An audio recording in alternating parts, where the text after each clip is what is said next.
Hello there, I'm Mr. Ben, and welcome to another edition of Know Your History. Today we're going to be talking about the Underground Railroad, specifically the Underground Railroad as it passed through Swedesboro or Woolwich. And first off, I'd like to mention that the Underground Railroad is neither a railroad nor is it underground. So it's not a train, it's actually different stations. See, it does have stations, it does have lines, and it does have conductors, but it's not really a railroad with a locomotive and cars and so forth, you see. What it was a line that ran through South Jersey. There were actually three lines, but we're going to focus on the one that carried the slaves through Swedesboro and Woolwich, and that line began in Dover, Delaware. And the slaves would cross over the Delaware River, and they would be in Cumberland County, in Greenwich, and on up to Salem, and then different stops until they got to Woolwich, and then at points further north with the goal of eventually getting to New York City and then places, northern states beyond, where they would be safe from the slave catchers, many of the fugitive slaves going all the way into Canada to seek their freedom. Now,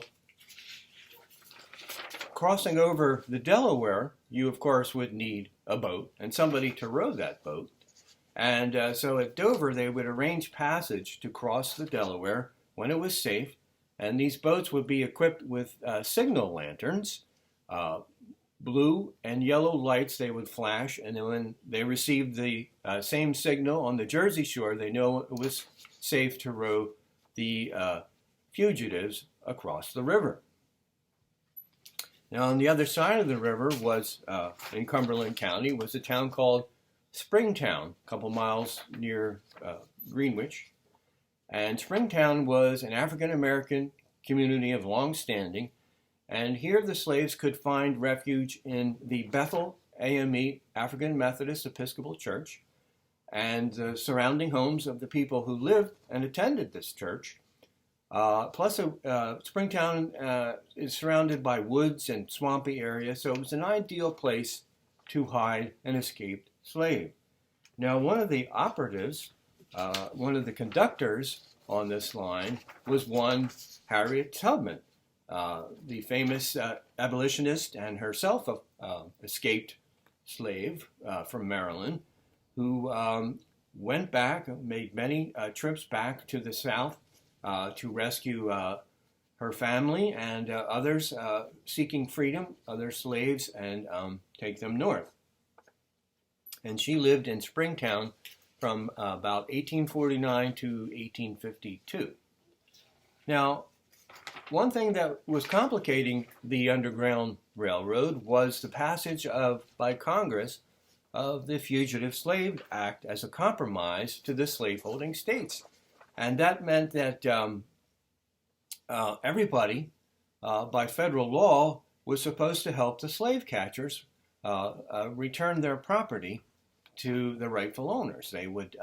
We were required to assist the slave catchers, and that also made African Americans, whether they were free or escaped slaves, everybody would come under suspicion, and there would be bounties paid for the return of the slaves.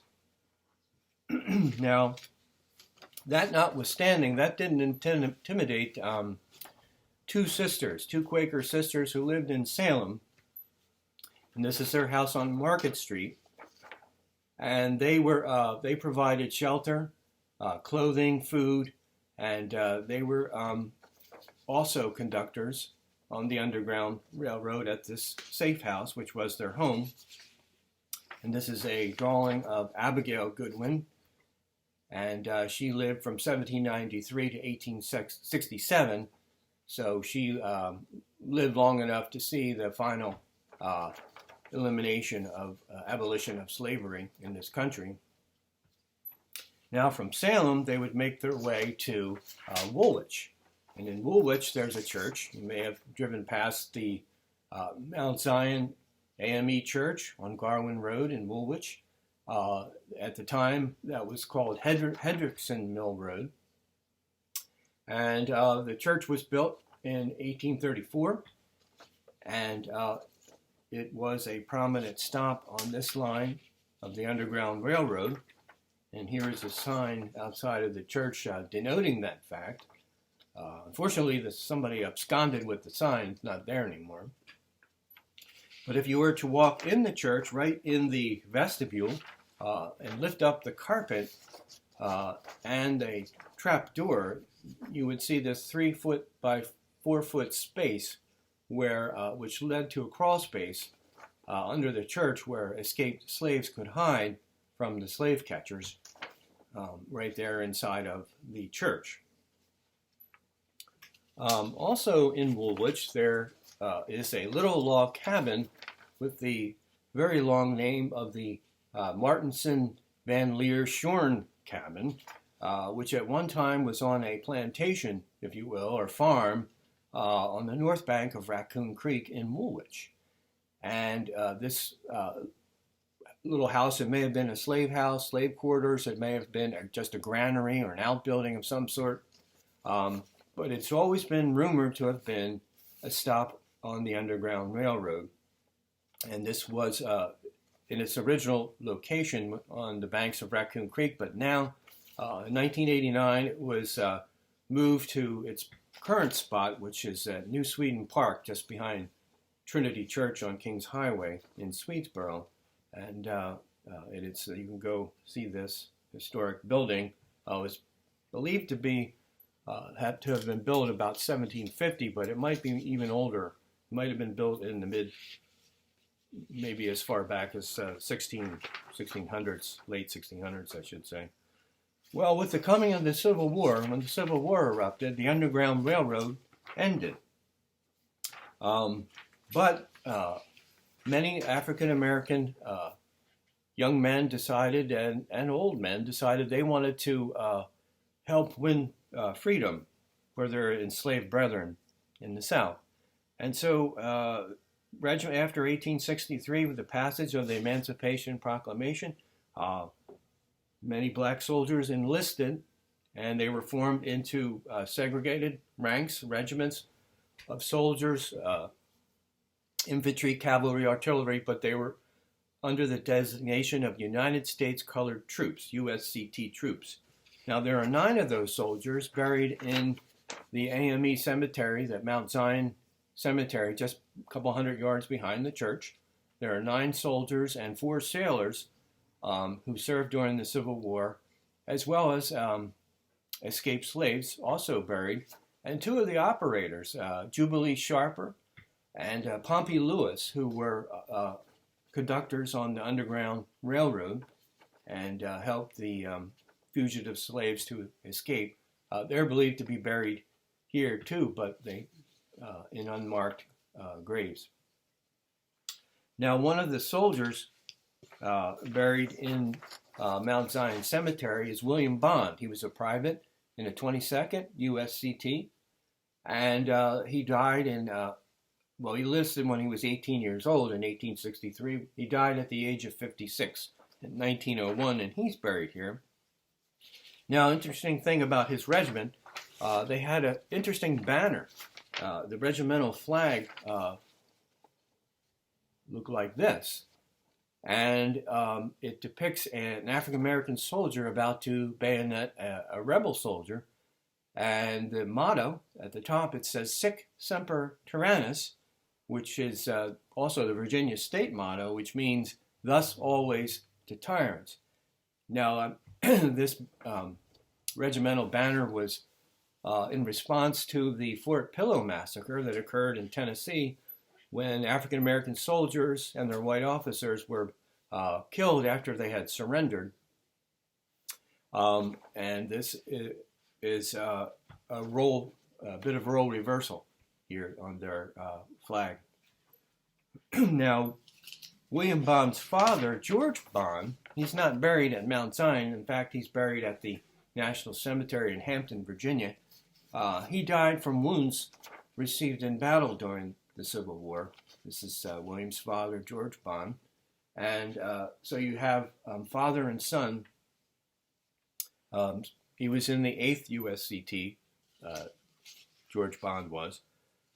And here is a drawing of a soldier of the 8th USCT having his photograph taken. Now, black soldiers are not allowed by the government to be officers during the Civil War. The highest rank they could attain was sergeant major. They could be non-commissioned officers, but they couldn't be officers.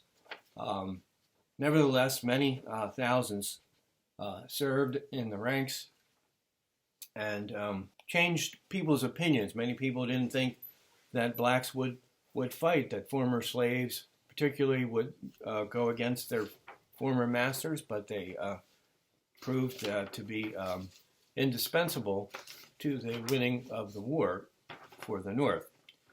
Now, you'll recognize these gentlemen.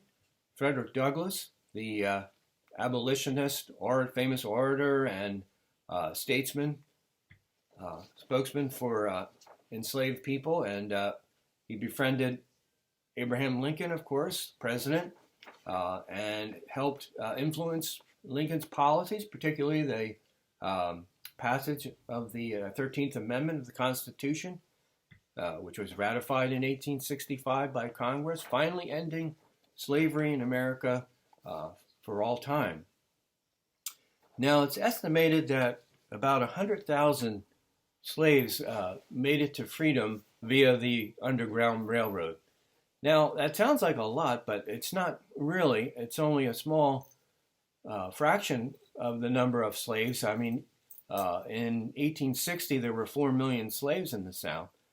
But it does represent a considerable number of people who were helped to freedom by the operators on the Underground Railroad, who risked their lives to help others gain their freedom. And it's a very important fact that we don't often recognize, particularly here locally, that we have these sites and how important they were in here, right in Swedesboro and Woolwich, stops on the Underground Railroad. Well, that's about all I have time for. To go, or I'll miss my train. So, thank you for watching, and hope to see you next time on Know Your History. Bye-bye for now. Safe travels.